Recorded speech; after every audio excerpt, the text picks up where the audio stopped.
이거 대통령 선거가 끝나더라도 특검해가지고 반드시 특검하자는 거 동의해 주시고, 두 번째, 거기서 문제가 드러나면 대통령이 당선돼도 책임지자. 동의하십니까? 이거 보세요. 동의하십니까? 이거 보세요. 동의하십니까? 어? 지금까지 동의하십니까? 다수당으로서 수사도 다 동의하십니까? 실패하고 지금 뭐 대통령 선거가 국민학교 애들 반장 선거입니까? 정확하게 수사가 이루어지지 않고 덮었지 않습니까? 그래서 특검하자니까요. 이게 지난 2월 25일 우리 TV 토론 이후에 다 나온 자료를 그때도 제가 말씀을 드렸고 새로이 언론에 나온 것들을 지금 말씀을 드리는 겁니다. 후보님, 그래서 특검하자고요. 그거 왜 동의를 안 하십니까? 지금 동의해 주세요.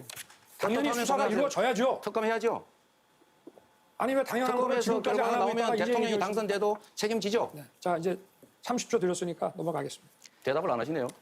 자, 윤석열 당시 후보가 끝까지 대장동 특검을 거부한 이유를 오늘 확인해 보겠습니다. 오늘 그 관련자들이 나와 계시는 것 같네요.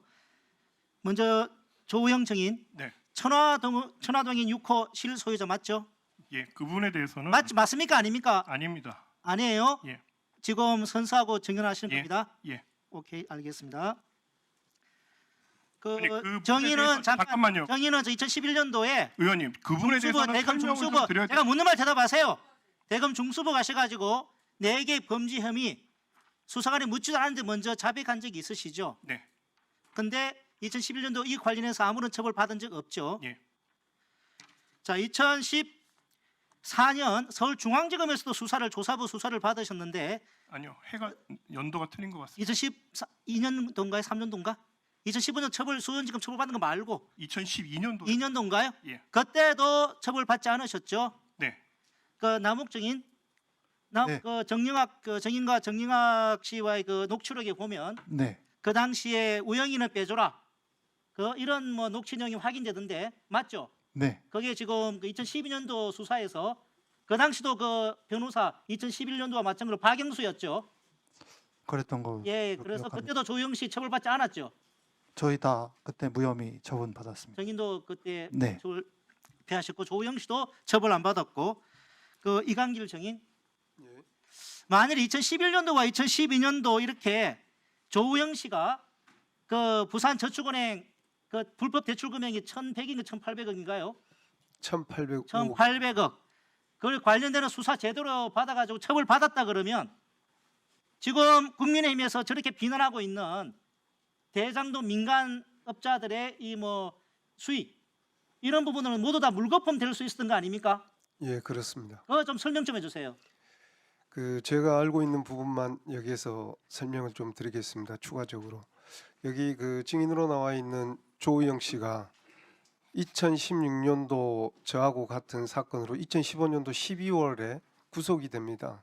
근데 그 건이 무엇이냐면 그 부산저축은행에 대출을 하고 수수료를 받았는데 저희들이 그 주택 사업을 하기 위한 용역계약서, 허위계약서를 써가지고 그게 드러나서 구속이 됩니다. 근데 수원지검에서 구속하기 전에 경기청에서 그 수사를 먼저 할 때 제가 알고 있는 바로는 기억하는 바로는 저기 나와 있는 조우영 씨가 남부청에서는 그 용역 수수료에 대해서 이건 정상적으로 이미 대검에서 수사를 받아서 자기는 무혐의 처리가 된 것이다라고 남부청에서는 그렇게 말한 걸로 기억을 하고 있습니다. 그래서 그 이후에 이제 수원지검 특수부로 이 모든 것이 자료가 넘어가고 이제 수사가 그쪽에서 진행이 되면서 그게 사실이 아니고 그 주택 사업을 하기 위한 목적이 아니고 대출을 알선한 그런 수수료였다는 게 이제 인정되어서 조우영 씨도 그러고 저도 구속이 되었던 것입니다. 그 남욱 정인, 네, 네, 그 조영 씨가 2011년도, 2012년도 다 처벌을 피했습니다. 박영수 변호사를 통해서. 네. 지금 이강길 씨 증언에 의하더라도 그 당시 조영 씨가 제대로 처벌을 받았다 그러면 정인과 김만배 이런 대장동 민간업자들의 프로젝트도 무산이 되었을 것이라는 취지로 말씀을 하셨는데 정인의 생각은 어떻습니까? 마찬가지 아닙니까? 뭐 그렇게 됐으면 진행이 어려웠을 수 있습니다. 그렇죠. 네, 그 조영 정인, 네. 2021년도에 지금 그 강백신 수사팀은 정인이 그 천화동인 6호의 실소유자라고 파악을 하고 입건을 했습니다. 피의자 전환했거든요. 2021년도에. 그런데 그 이후에 지금 기소가 됐습니까? 아직도 기소된 적 없죠? 예, 아직 기소된 바 없습니다. 없죠? 아직도 처벌이 안 되고 있습니다. 네, 그 2015년도 아까 전에 그 강일민 검사가 자기는 남욱 정영학 녹취록 그 녹취 파일 압수했을 때 그 담당 검사가 아니었다고 얘기를 했는데 아닐 수 있습니다. 하지만 그것이 본질이 아닙니다. 본질은 2015년도에 수원지검이 이 대장동 민간업자들의 로비나 그런 정황들이 다 들어가 있는 정영학 녹취록을 입수하고도 수원지검이 수사 안 하고 덮었다는 것이다. 그 당시 김수남 검찰총장인가요? 그리고 윤갑근 반부부장 이름이 나오는 그런 녹취록을 입수하고도 덮었다는 것입니다. 그것이 윤석열 후보가 대장동 특검을 끝끝내 거부했던 바로 그 이유입니다. 이상입니다. 대장동 사건 먼저 좀 이야기를 짧게만 좀 나눠볼게요. 저 금요일에 다뤘던 거 약간 좀 보충 좀 할까 합니다. 대장동은 윤석열을 비롯한 이 법조 비리 사건이에요. 법조 비리 사건. 네. 간단하게 얘기하면. 하지만 언론은 이재명 후보가 돈을 받은 것처럼 당시 대선 기간에 대대적으로 보도를 했었습니다. 그중 핵심 보도가 이제 동아일보 보도. 다시 한번 좀 소개해 주세요. 자, 동아일보 21년 10월 9일 단독 보도죠. 김만배 천화동인 1호 배당금 절반은 그분 것이다. 그렇지. 라는 헤드라인과 이것 함께. 때문에 다 야 이재명이가 돈 받아 먹었구나. 그분이 이재명 아니냐. 이재명이다. 네. 난리가 났던 거야. 맞아요. 이것 때문에 0.73% 포인트 차로 그래. 대선 결과는 뒤집혔습니다. 네. 여기에 대해서 이재명 대통령이 또 사과를 요구하지 않았습니까? 네, 실제로 그 SNS에 글을 올려서 또 이게 이제 상을 받았었잖아요. 상 네. 받았었잖아. 그래서, 기자들이. 예, 그래서 한국신문상 심사위원회는 대장동 이슈 보도에서 지속적으로 파괴력 있는 팩트를 발굴했다며 수상 사유를 밝혔는데, 그러나 사실은 팩트 발굴이 아니라 엄청난 조작을 한 거다. 대장동 녹취록에 있지도 않은 그분 이재명을 창조하여 보도함으로써 지난 대선에서 민주당 대선 후보 낙선시키고 대한민국의 역사를 바꿨다. 이제라도 수상을 취소 반납하고 사과 및 보도 정정하는 게 마땅하지 않겠냐라고. 그렇습니다. 그런데 요 이제 그분 보도가 네. 대장동 1기 수사팀이 수사하고 있는 와중에 튀어나온 보도였어. 네. 근데 1기 수사팀은 그래도 이재명과의 관계성을 하나도 찾지 못했다고 했거든. 맞아요. 그래도 1기 수사팀이 기소한 거는 대체로 다 유죄가 나왔고 네. 1기 수사팀은 대체로 수사를 잘했다는 평가를 받고 있어요. 네. 근데 그 와중에 이게 튀어나왔던 거야. 뭔 말인지 알겠죠? 네네. 네. 그런데 이 기사가 튀어나왔어 갑자기. 네. 그래서 당시 1기 수사를 했던 검사가 언론사들에게 이거 사실 아니다. 오. 팩트 체크를 해줍니다. 오. 그래서 언론사 간사들한테 야 이거 아니야. 야 녹취록에 이런 내용 없어. 너네 이런 거 보도하면 큰일 나. 해갖고 알려줬어. 아. 그런데 그 누구도 정정 보도를 하지 않더라. 이거를 이번에 국정조사에 나와서 당시 검사가 이야기를 했습니다. 와. 그리고 김태훈. 김태훈이가 얘기했어. 김태훈. 그리고 요런 일도 있었고 또 이정숙 당시 검사장이 국회에 나와가지고 아이 그분은 저 이재명 아니다라고 얘기도 했었거든. 네. 근데 그랬는데도 언론에서 단 한 곳도 정정 보도를 하지 않았던 거야. 오. 이거를 김태훈 검사가 다 이야기를 합니다. 그 장면 영상으로 보고 오겠습니다. 이 사건 수사 초기에 언론에 특종 보도로 대장동 회계사가 제출한 방대한 녹취록 안에 그 증거 안에 천화동일 1호 지분의 실제 주인이 그분 것이다라는 내용이 포함되어 있다라는 대형 오보가 나옵니다. 그 처음 모 언론사에서 그 보도를 한 이후에 그 보도가 계속 다른 언론사 받아쓰면서 거기에 대해서 사실 팩트 확인을 저희가 할 수 없는 그런 입장에 하여튼 있었습니다. 나중에 공중 방송에서도 그 내용 보도가 계속 생산이 되고 그 내용은 사실 오보였거든요. 녹취록엔 그런 내용이 존재하지 않습니다.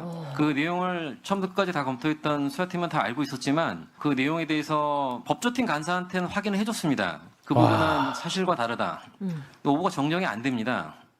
언제 정정이 되냐면 중앙검사장이 국정감사장에 나와서 그 부분에 대해서는 사실과 다르다는 얘기를 정정하고 나서도 국정감사장의 증인으로서 그 이종수 검사장의 증언을 하고 나서도 그 내용이 정정이 끝까지 안 됩니다. 와. 진짜 충격이지. 와. 이러니까 국정조사가 맹활약을 함에도 불구하고 언론사들이 기사를 안 쓰는 거야. 이렇기 때문에 본인들이 돌아버리겠어요. 저는 진짜. 본인들의 잘못이니까 사실상 공범이죠. 그렇죠. 본인들이 그때 와. 그렇게 보도했는데 정정할 기회가 여러 번 있었으나 정정하지 않고 이것이 세월이 한참이 지나 국정조사에서 나왔으니 화들짝 놀랄 수밖에 없었던 거다. 그러나 매불쇼에서 또 이야기하고 곳곳에서 우리들이 이야기하면서 세상을 바꿔나가고 있는 거다. 그런 거죠. 너무 소름이 끼치잖아요. 진짜 소름이에요. 네. 전 김태훈 검사가 얼마나 답답했을까 싶은데요. 김태훈 와. 검사는 대장동 1차 수사팀이었을 뿐만 아니라 도이치모터스 1차 수사팀이었어요. 도이치모터스 1차 수사팀 중앙지검 4차장 검사로서 1차 수사팀이었는데 그거 전부 다 2차 수사팀으로 넘어가면서 도이치모터스 김건희 주가 조작 사건이 다 틀어지고 무혐의 된 거예요. 그러니까 지금 김태훈 검사는 도이치모터스, 대장동 다 수사 잘했거든. 근데 윤석열 이쪽 라인에서 한동훈 법무부 장관 들어오면서 다 뒤집은 겁니다. 2차 수사팀 투입해가지고. 네. 저 김태훈 얼마나 검사는 지금 답답했을까? 뭐예요? 지금 수원 고검장 대전 고검장입니다. 대전 고검장. 현재 네. 대전 고검장입니다. 대전 고검장이고 그 통일교 관련돼서 수사 특별수사단 거의 단장하고 있어요 지금. 네. 대전 고검장이고요. 정용환 검사와 같이 그때 제대로 수사를 했다. 이재명, 김용, 정진상 등은 아예 거론이 되지 않아서 혐의 없는 거다. 그렇지. 라고 발표까지 끝냈지요. 네. 끝냈는데 2차 수사팀이 저희가 교체되기 전에 윤석열이 대통령 되고 22년 5월에 윤석열 대통령 되고 22년 5월부터 송경호가 오고 어미준이 오고 강백신이 오고 발령은 7월에 받는데 5월부터 벌써 수사를 시작했습니다. 살펴봤죠. 그런 과정 속에서 우리가 잘했으면 이렇게 교체되는 거 아닌데 교체를 했습니다. 네. 이건 잘못됐습니다라고 이야기를 한 사람이기도 하고요. 근데 이제 저분들이 나와서 이야기하기가 사실 쉽지 않습니다. 그렇겠죠. 검사들이 다 째려보고 있고 맞아. 압박을 넣고 있고 맞아. 그런 상황 속에서 저희가 질문을 했을 때 그래도 마지막에 저렇게 힘있게 이야기해 주셔서 온 세상에 다시 한번 그분 김태형 이야기가 나오게 된 김태훈 겁니다. 검사한테 박수 쳐줘야 돼. 이거 사실 진짜 이건 대단한 거야. 본인이 그 스트레스를 얼마나 열이 받았겠어요. 그 스트레스를. 아니, 그러니까 이 폭로로 인해서 이 사람은 네. 검사 카르텔에서는 이제 빠지게 됩니다. 그리고 언론들의 적이 돼 버려요. 그럴 거예요. 왜냐하면 아니, 언론들이 당연하죠. 예. 그런데 당시에 그런 그 1차 수사 도이치모터스 1차 수사 대장동 1차 수사 다 제대로 해놨는데 다 한동훈 윤석열 뭐 이원석 뭐 이런 사람들이 다 틀어버린 거예요. 강백신 어미준 송경호 이런 사람들이 현장에 갖고 다 뒤집어버린 거예요. 아니 근데 이게 와, 그거를 견디고 나는 있었다는 게 난 대단하다고 봐. 아니 근데 그분 보도는 정치 정관여층도 알 정도로 어마어마하게 맞아요. 뿌려진 맞아. 보도예요. 맞아요. 맞지? 예. 그건 맞지. 그러니까 대한민국 언론이 그것만 다뤘다고 봐도 과언이 아니야. 그런데 그게 아니라는 것을 팩트 체크해 줬는데 아무도 안 들었어. 그런데 이거를 세상에 폭로했는데 요거 있죠. 요 장면. 요 장면 다루는 언론사 한 군데도 없어요. 요거. 여기서 제대로 다룹시다. 요거는 진짜 여기서. 없어. 한 군데도 없어요. 요거는. 아이고 김태훈 검사장 이 고생 많으셨어요. 장면이 사실은 되게 중요한 장면인데 좀 늦게 저 장면이 끄집어 나오긴 됐습니다. 그렇긴 하죠. 국정조사를 보시는 와중에 좀 늦게 저녁 시간이 지나고 나오게 되는데요. 저분께 저희가 좀 힘있게 질의를 하게 된 배경도 또 하나가 있습니다. 그게 뭐냐면 남욱을 이 어미준 강백신 검사들이 구치감에 잡아채워서 집어넣어 놓잖아요. 네. 집어넣어 놓고 이게 불법이란 말이에요. 그렇습니다. 그런데 그걸 이제 물어보게 됩니다. 이원석에게. 이원석 정도는 그건 잘못됐습니다. 이렇게 얘기할 거라고 생각을 했어요. 물었더니 이원석 하는 말, 이원석 검찰총장이었던 사람이죠. 네. 자기는 그런 방식은 안 됩니다. 이렇게 얘기해야 되는데 인권보호 차원에서 구치소로 보냈다 오는 것보다 거기 넣어놨다가 불러들이는 게 더 낫겠다. 이렇게 이야기를 하는 거예요. 그러니까 이원석 검찰총장이 저 따위로 말을 하면서 와 이원석이 새로운 검찰의 저희 수뇌부 진짜 수뇌부였구나. 이원석은 다 알고 있었구나. 이렇게 생각하면서 그걸 다시 한번 붙여서 김태훈 검사장에게 묻게 된 거죠. 물었더니 김태훈 검사장이 단단하게 이야기를 하는 겁니다. 진술을 거부해서 체포해왔다고 칩시다. 그러면 그것으로 모든 소임이 끝난 겁니다. 근데 거기서 진술을 거부하면 거기서 또다시 그 사람을 구치감에 잡아둔다면 그것은 불법입니다. 불법이야. 이렇게 이야기를 합니다. 그래서 그것을 보면서 우리가 야 저렇게 이야기하는 검사장이 있구나. 이렇게 이제 자신감을 얻고 또다시 이야기를 하게 됐는데 그분 이야기까지 마저 이야기를 해서 온 세상의 판의 물줄기를 바꾸게 된 아주 중요한 역할을 하신 분입니다. 그러니까 2박 3일 동안 구치감에 넣어두는 것은 그냥 불법일 뿐만 아니라 고문입니다. 차규근 의원이 이건 고문이다라고 명토 박았거든요. 이 고문은 이 형사법 공부한 사람들은 베카리아라는 사람을 다 배우게 되는데 근대 형사법에 근간을 세운 사람인데 그전에는 고문이 아주 그냥 일상적인 증거 수집 방법이었단 말이에요. 근데 1800년대 이거 하면 안 된다. 왜냐하면 고문은 진실을 측정하는 도구가 아니라 체력을 측정하는 도구다. 체력이 센 사람은 고문을 이겨내는 거고 체력이 약한 사람은 진실이 아니라 자기가 당장 생명의 위협을 느끼는 거를 그걸 피하기 위해서 거짓을 이야기하게 돼 있거든요. 그렇습니다. 그러니까 2박 3일 동안 혼자서 54개의 구치감에 자기 혼자 잠잘 수 있는 곳도 아닌 데서 거기서 고문당한 겁니다. 고문당한 겁니다. 예. 불법.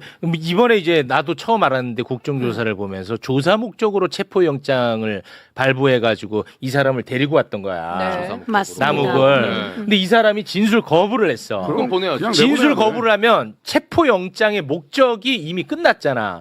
그럼 다시 이 사람을 보내야 돼. 내보내야 돼요. 검찰청 지하에 내보내면 그 불법이더라고. 그거 몰랐는데 이번에 그게 다 드러났어요. 그 얘기를 처음 해준 사람이 김태훈 고검장이었죠. 이것도 거의 안 알려지는 것 같은데. 저희들이 계속 이건 불법이야 문제가 있어라고 했지만 이렇게 논리적으로까지는 못 찾아냈고 그걸 찾아내게 된 거는 저희 방의 보좌진이 남욱은 그럼 도대체 얼마나 불렀을까 이 검사들이. 그래서 이기 수사 때 왜 바뀌었을까를 봤는데 남욱이 구치소에서 온 시간은 있어요. 나온 시간은 있는데 들어간 시간이 없는 거예요. 그래서 이 사람 그러면 어디로 간 거야? 간 시간이 없잖아. 그랬더니 이 사람이 중간에 착보돼서 구치감으로 갔던 거야. 그러면서 이제 검찰은 흔히 이렇게 얘기할 거예요. 체포영장 같은 경우 48시간 체포하면 48시간 동안 데리고 있을 수 있거든요. 근데 48시간 동안 2박 3일 48시간 동안 데리고 있었던 게 무슨 문제냐라고 얘기를 하는 거예요. 근데 아까도 말씀드렸다시피 시간이 문제가 아니라 체포의 목적이 이미 달성되고 끝났으면 풀어줘야 되는 거예요. 그렇습니다. 최장 48시간까지 체포의 목적을 실현하기 위해서 쓸 수 있는 시간이 48시간이라는 것이지 이유 없이 48시간을 데리고 있을 수 없는 거거든요. 그렇습니다. 근데 그런 변명을 하는 거죠. 48시간. 그 안에는 뭐든지 다 할 수 있는 거 아니야? 그따위 생각을 하고 있는 거예요. 그렇습니다. 이거 깔끔하죠. 그러니까 검찰이 진짜 문제고 언론 진짜 문제고. 근데 둘 다 진실이 드러났는데도 전혀 반성하거나 사과하지 않아. 그런데 요건 아주 조금 소소할 수는 있는데 저 나름대로 요건 좀 중요하다고 생각해서 짧게만 좀 얘기할게요. 정치인도 안 변해. 검찰 안 변하고 언론 안 변하는데 정치인도 안 변해. 우리 사회에서 아주 큰 일이 일어났을 때 방송에 나와서 떠드는 사람들 엄청 많잖아. 넥타이 메고 엄청 많잖아. 근데 그 사람들의 인식이 얼마나 처참한지를 잠깐 좀 보여드리고 싶어요. 국민의힘 정치인 김근식이라는 사람이 있는데 김근식 바로 이자거든요. 대한민국 방송국은 기계적 균형을 맞추는 걸 좋아하잖아. 그래서 보수에서도 합리적 보수의 역할 그걸 할 때 필요한 사람이 이 사람이라고 생각해. 대한민국 언론은 합리적 보수. 합리적 보수 역할을 이 사람한테 많이 맡겨. 그래서 이 사람이 많이 나와요. 그런데 이번에 지금 이 상황 우리가 다 접했지. 언론 문제 많지. 완전 100% 오보잖아. 이것과 관련해서 지금 뭐라고 이야기를 하는지 소개 좀 해주세요. 이 사람이 실제로 지금 국민의힘 송파병 당협위원장입니다. 근데 그거 내려왔어. 내려왔어요. 그거 내려왔어. 근데 이제 SNS에 또 글을 올려서 이재명 대통령이 그 SNS 글을 올리지 않았습니까? 그거 관련해서 뒤끝 장렬도 모자라 언론 협박에 입틀막까지 하는 거냐. 참 독한 사람이다. 대장동 관련 보도에 동아일보가 조작해서 기사를 쓰겠습니까? 라고 쓰고요. 3년 전 수상 소식을 지금 소환해서 상을 반납하고 사과하라고요. 이 기사 때문에 대선에 패배한 거라고 왜 본인이 단정합니까? 대장동 기사 때문이 아니라 이런 식의 지독한 성격이 무섭고 섬뜩해서 국민들이 이재명 후보를 안 찍은 거다. 그리고 저라면 대통령이 되었으면 굳이 이렇게까지 끝까지 뒤집어 캐내서 분풀이하지 않을 겁니다. 속이 이렇게 좁아서 어찌 통합과 포용의 대통령 리더십을 발휘하겠습니까? 진짜 끈질기고 독하고 속 좁은 쫄보 리더십이다. 이런 글을 올렸습니다. 아니 이거는 분풀이가 아니고 대한민국 민주주의를 오복에 의해서 다 파괴를 시킨 사건이에요. 그런 거예요. 그러니까 이재명 대통령은 그 당시에 피해자입니다. 네. 지금 대통령이었다고 해서 그 당시에 피해자성이 사라집니까? 피해자라는 그 사실이 사라지냐고요. 사라지지 않죠. 그런 게 아니에요. 그냥 피해자인데 지금은 네가 운동 잘해가지고 당시에는 피해자였지만 지금 운동 잘해가지고 또 그 우리 학교 짱 먹었으니까 이제부터는 아무것도 하지 마. 뭐 이런 거예요? 말이 안 되는 얘기예요. 그러니까 이거는 이거는. 이재명 대통령 개인의 문제가 아니라니까요. 그렇습니다. 예. 민주주의 파괴 문제잖아요. 이재명 대통령만이 아니라 이런 것으로 자기네가 왜곡된 보도를 하고 거짓 보도를 했는데 그렇다면 그것을 반성하고 사과하고 정정해줘야죠. 네. 그런데 그걸로 언론사 전체가 상까지 줬다. 반납해야죠. 그렇습니다. 그리고 그거 취소해야죠.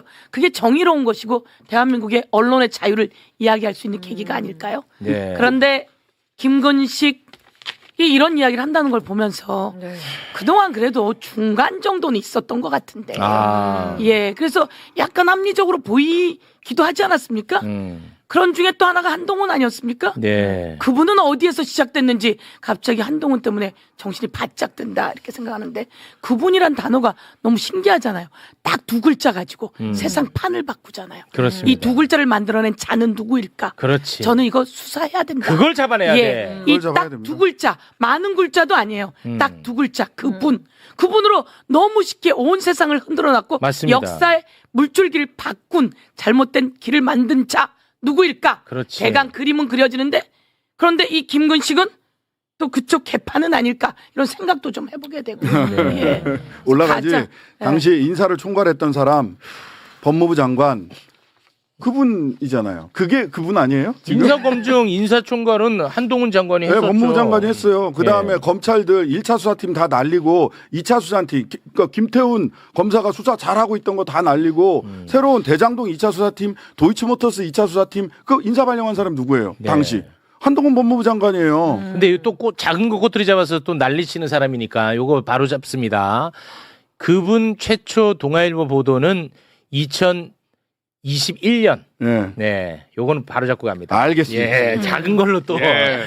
바로 그 대치하는 검사들을 알게서 나오는 거죠. 자, 네. 2차 수사팀을 보낸 사람은 한동훈 그렇지. 법무부 장관이 맞습니다. 맞다. 네. 하는 거예요. 그러니까 그분 재창영 날리면 이 세 가지 뭐예요? 세 가지로 위너르신. 위례신도 그렇습니다. 미래신도리, 신도시 이거 가지고 이거는 뭐 아주 끝까지 가야 돼. 끝까지. 그래서 무조건 처벌해야 돼. 맞아. 그분은 네. 그 당시에 검사들 선에서 나왔을 거 아니겠습니까? 그렇겠죠. 그 당시에 언론 브리핑을 아주 잘하는 사람이었을 것이고 언론의 왜곡과 조작을 잘하는 쪽이 아니었을까라고 네. 생각해서 모두 추적해서 수사해야 합니다. 네. 책임 물어야죠. 네. 네.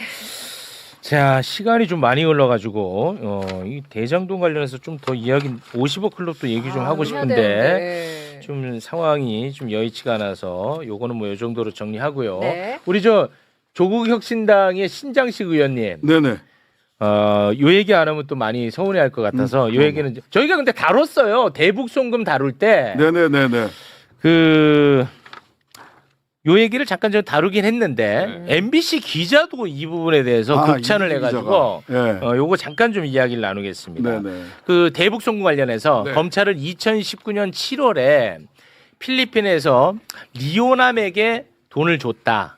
네. 이렇게 이야기를 하지 않았습니까? 그렇죠. 그런데 국정원은 당시 리오남은 필리핀에 있지 않았고 제3국에 있었다. 이렇게 또 기관 보고를 했습니다. 네. 예. 그러자 국민의힘에서는 뭐라고 요거를 반격을 했냐? 리오남은 여권 여러 개 만들어가지고 뭐 가짜 자기 신분으로. 가짜 신분으로 돌아다니면 니네들이 이걸 어떻게 할 거야? 니들이 어떻게 확인해? 근데 어떤 이런 식으로 자꾸 기관 보고를 해 이렇게 얘기를 했거든. 네. 그런데 그때 우리나라의 출입국 외국인 정책 본부장을 하던 사람이 국회의원이 됐어. 차규근 의원이라고. 네. 이쪽에선 전문가야. 완전 전문가. 제일 잘 전문가. 이 국회의원이 살고 있었다는 사실을 몰랐던 거지. 네. 현장에서 바로 박살을 내버렸죠. 요거 저희가 한번 띄워드렸었는데 다시 한번 보고 가겠습니다.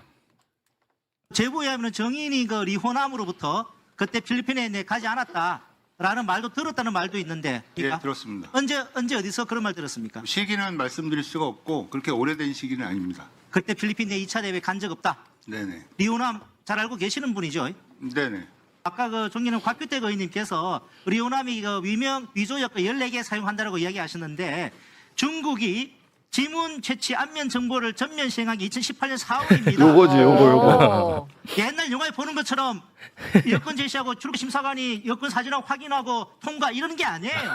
지문 추체가지고 바로 걸립니다. 출입국 시스템을 제대로 알고 좀 질의를 해주시길 바랍니다. 요거지, 요거. 이런 박살이지. 그렇습니다. 이 관련해 가지고 우리도 잘 아는 윤석열 정부에서 가장 탄압을 많이 받았던 MBC 이기주 기자가 차규근 의원 재발견이라고 글을 또 올렸더라고. 그래요? 네, 이거 굉장히 좀 이례적인 거 아닌가? 네네. 이기주 기자가 요거 계속 취재하고 있거든요. 청문회, 국조 네. 청문회 계속 취재하고 있는데 이거 따박따박 정말 자기 페이스대로 다 제대로 질문하고 있다라고 얘기를 하는 건데 아까 나왔다시피 필리핀은 2017년 12월부터 중국은 2018년 4월부터 생체 정보 이용해서 입국 심사하기 때문에 위조 여건이 이런 거 없다. 다 걸린다. 근데 무슨 리호남이 거기에 필리핀에 오냐. 가짜 정보 가지고. 네. 이런 이게 얘기를 하신 거죠. 예. 필리핀에 가 있다는 거지 중국 얘기잖아요. 네. 그러니까 왜 중국 얘기를 하게 되는 거냐면 그때 중국의 리호남 여건이 을 가지고 움직인 게 파악이 된 겁니다. 그렇습니다. 그때 중국의 리호남이 자기 여건으로 움직인 게 파악이 돼서 2019년 7월 24일부터 27일까지는 중국의 리호남 여건이 움직였다. 아까 말한 것처럼 리호남의 안면과 지문이 움직였다. 그렇습니다. 그래서 리호남은 중국에 있었다. 이렇게 파악되는 겁니다. 그러니까 네. 우리 차규현 의원님이 실은 그 정치검찰의 피해자거든요. 당사자예요. 당사자야. 무죄 나왔어, 무죄. 굉장히 본인이 정말 밤잠을 안 자면서 열심히 하시더라고요. 네. 그 김학의 출국금지 사건 때 출입국 아까 정책본부장이라고 해서 5년 동안 오히려 직권남용 등으로 해서 재판받았어요. 맞아요. 그러고 무죄 받았습니다. 네. 그러니까 본인은 아주 그냥 사명을 다해서 하고 계시더라고요. 정말. 네. 그래서 여기서 한 번 더 말씀을 네. 드리면 리호남은 2019년 7월 22일부터 24일까지는 베트남에 있었고 24일부터 27일까지 24일부터 26일까지 중국에서 여권이 움직인 게 발견이 된 거거든요. 네. 그러니까 이게 그냥 기관에서 거기 있었어 이런 게 아니고 그 증거가 그 여권의 증거가 앞에서는 베트남에 있었고 네. 뒤에서는 중국에 있었다. 서영교 의원님 예. 자료를 좀 올려주세요. 네. 그래서 저거는 이제 이종석 국가정보원장이 저희들에게 보고한 내용을 그렇습니다. 자료를 회수해 갑니다. 네. 회수해 가는데 제가 그 보고 있는 동안 이거다 가서 쳐와. 그래서 저희 본자진이 바로 PPT를 만들어서 그렇습니다. 나온 자료인데요. 그래서 앞부분에 있었던 체류국은 베트남, 뒤는 중국. 지금 말한 것처럼 지문과 안면 인식 등 모든 그 자료가 있었던 거죠. 그렇습니다. 여권 자료가 있었던 겁니다. 그렇습니다. 네. 아, 이게 정말 어마어마한 성과인데 이번 국정조사. 맞아요. 진짜 최고거든요. 네. 그런데 네. 이 언론 보도도 안 되고 심지어 내 진짜 오늘 처음으로 밝힙니다. 네. 민주당 관계자들도 언론 프레임에 놀아나는지 이번 국정조사는 뾰족한 게 없다. 하나도 없다? 누가 그따위 얘기를 저한테 얘기했었어. 아니, 누가? 솔직히. 아이고. 와, 내가 누가 진짜 그따위 너무 얘기를 해, 짜증나더라고. 그래서 아니 혹시 그 공부 좀 해보셨냐, 영상 좀 보셨냐, 내가 물어봤어. 안 봤지. 근데 내 주변에 다 그렇게 얘기를 한대. 어머. 내 진짜 너무 화가 났어, 내 솔직히. 야. 그 사람 안 되겠네. 제가 솔직하게 또 이야기하면 어제는 대구에 갔다 왔거든요. 김부겸 총리 선거사무소에 갔다 왔는데 너무 많은 사람들이 매불쇼에서 봐서 좋다. 서영교가 유명해진 이유는 매불쇼라고 말할 만큼인데 그건 아니고요. 매불쇼를 통해서 네. 너무 많은 걸 봤다. 언론을 통해서 많이 봤다. 유튜브 통해서 많이 봤다. 이번에 국정조사로 많이 봤다. 꼭 책임을 물어달라. 이 얘기는 현장에서 많이 있습니다. 그러니까 진짜 나는 역대 최고의 성과라고 봐요. 네. 저는 그런 입장입니다. 그러니까 네. 최근에 이게 신문들 보면 언론들 쭉 보면 이게 국정조사의 이 효능감을 국민들이 느끼고 새로운 사실들이 정확하게 밝혀지고 있으니까 이거 특검 가겠구나 싶은 것을 걱정하는 게 요즘 보수 언론에 더 이상 차출할 검사도 없다. 그런 식으로 쓰죠. 그런 식으로 써요. 맞아. 그 기사 봤어요. 그런 기사가 요즘 보수 언론이나 보수 그 신문들에서 쭉 나오고 있습니다. 겁나서. 요거는 바로 겁나서 그런 겁니다. 오케이. 겁나서 이제 특검으로 갈 것들은 특검으로 가고 네. 추가로 조금 더 조사가 필요하다 싶은 것은 저는 사실은 그 검찰 내부에서 훈령을 통해서든 아니면 제가 전에도 말씀드렸다시피 조국혁 신당에서 낸 진상조사 특위 같은 거 진상조사법을 만들어서 진상조사를 하든 그러니까 특검으로 갈 것들은 특검을 빨리 보내고 이렇게 여기서 말 수 없다. 제대로 밝혀야 된다. 언론들도 책임을 저는 물어야 된다고 생각을 합니다. 네. 실제로 네. 대장동도 그랬고. 네, 고맙습니다. 네. 진짜 성과를 많이 내주셔서 네. 저희도 열심히 했지만 저희한테 언론은 그렇게 얘기합니다. 좀 보수적인 언론이라 하더라도 그 기자들은 이번에 성과가 많으셔가지고요. 말 그렇게 합니다. 그리고 좀 쓰라 그래요. 특검으로 그럼. 가는 거죠. 이렇게 네. 이야기합니다. 그래서 그거 좀 쓰라 그래요. 보도 좀. 쓴 줄 알았지. 그러니까 이거 진짜 많이 좀 나와야 될 것 같은데. 너무 이제 특검이다. 뭐 이렇게 기사가 나와야 될 텐데 특검 차출할 검사가 없다. 뭐 이런 얘기 나와요. 검사가 2,200명입니다. 네. 근데 지금 파견 나가 있는 거 지금 마지막 종합특검에 13명 파견 나가 있는 거예요. 나머지 공소유지 검사들 몇 있긴 한데 네. 그 숫자를 다 써요. 초기에 파견 나갔던 검사들까지 다 써서 이만큼이나 특검에 파견 나가 있어서 앞으로 차출될 숫자도 없다. 무슨 검사가 2,200명이라니까. 네. 갈 사람이 없어요. 안 그러면 검사 출신 정관을 쓰면 되지. 특검으로. 알겠습니다. 예.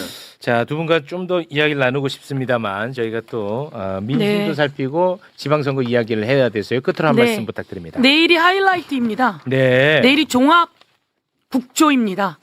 기관장들이 나와서 마무리가 저희 질의 과정 속에서 그동안 무엇이 조작되었는지, 무엇이 잘못되고 무엇이 왜곡되었는지 검사실 안에서 벌어졌던 일들을 현장 조사 등을 통해서 다 드러났습니다. 네. 그것을 국민 여러분 내일 10시부터 하게 되니까 꼭 생중계로 같이 지켜봐 주시면 좋겠다 말씀드리고요.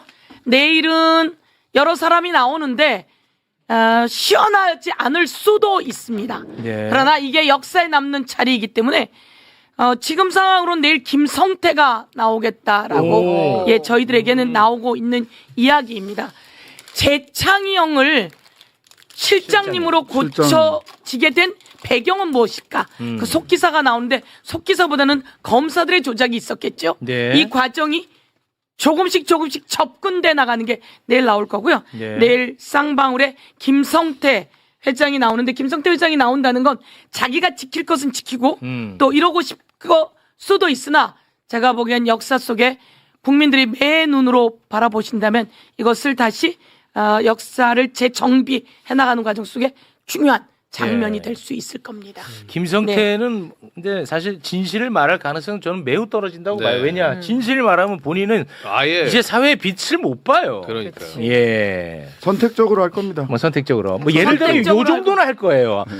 대북 송금은 이재명 대통령과는 관련 없다. 뭐 그 나는 정도. 요 정도는 할 거라고 봐. 선택적으로 할 겁니다. 예. 본인에게 유리한 쪽만 선택해서 하겠죠. 네. 그런데 그 과정이 진실을 얘기하든 거짓을 얘기하든 검사실에서 이루어지던 것이 국민들이 쳐다보는 그 현장에서 거짓은 거짓대로 진실은 진실대로 나올 수 있을 거다 이렇게 생각하고 알겠습니다. 저희는 그 장을 펼쳐 놓도록 하겠습니다. 네. 서영기 의원님, 신장식 의원님 두 분 대단히 고맙습니다. 네, 감사합니다. 여러분, 지금 우리가 마주한 대장동 사건의 진짜 본질은 너무나도 명백하고 참담합니다. 과거 저축은행 수사 당시 정치검찰이 대출 브로커를 뻔히 봐주고 처벌하지 않았기 때문에 훗날의 대장동 비극이 자라날 수 있었던 것입니다. 명백한 비리 정황이 담긴 녹취록을 쥐고도 제 식구를 감싸며 수사를 덮어버린 자들이야말로 부패의 진짜 주범 아닙니까? 진실을 뻔히 알면서도 거짓 프레임을 짜서 대선판을 뒤흔든 언론과 기득권 카르텔의 조작을 우리는 똑똑히 목격했습니다. 자신들의 치부를 가리기 위해 엉뚱한 사람에게 죄를 뒤집어 씌우는 이런 억울하고 불의한 세상, 이제는 깨어있는 시민들이 직접 끝내야 합니다. 우리의 소중한 삶과 민주주의가 더 이상 오염되지 않도록 성역 없는 특검을 통해 범죄를 은폐한 배후를 낱낱이 밝혀내야만 합니다. 거짓이 결코 진실을 이길 수 없도록 끝까지 포기하지 말고 썩은 뿌리를 뽑아내는 이 싸움에 함께 굳건히 연대해 주십시오. 권력을 사유한 정치검찰을 특검으로 철저히 심판하고 정의를 바로 세우도록 따끔한 한 말씀을 남겨주십시오. 감사합니다.